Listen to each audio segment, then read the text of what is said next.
In today's video, I'm going to teach you how to use the date function in Google Sheets. Whether you're dealing with historical records, organizing birthdays, or managing any time-sensitive data, mastering the date function is a game changer in Google Sheets.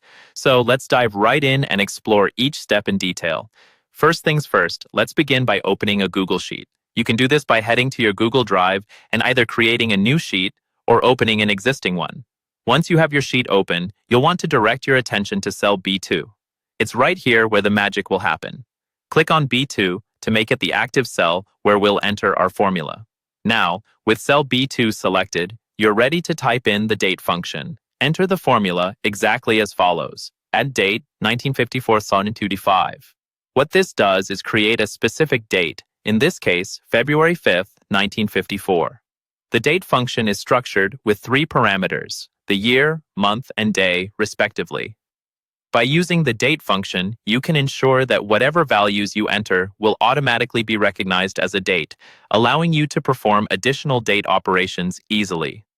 After you've entered the formula, it's time to focus on how to customize the display format of this date. Click on the Format option situated in the top menu of Google Sheets. This menu will allow you to modify the way your data looks without altering its underlying value. From the Format menu, navigate to Custom Date and Time. This option will give you the flexibility to choose how your date appears visually in the sheet. You may want your audience to see dates formatted in a particular way, perhaps based on regional preferences or personal styles. Once you've clicked on Custom Date and Time, you'll see a variety of format choices. Here, select 0805-1930 as your desired format. This step is essential because understanding how to customize date formats offers greater clarity and precision in how your data is represented. The final step requires us to apply this formatting, so go ahead and click Apply. Doing so confirms your changes, ensuring the date in cell B2 now appears in the new custom format you've chosen. The result is not just a date in a cell, but a date neatly displayed precisely how you want it to be understood and used. And that's it.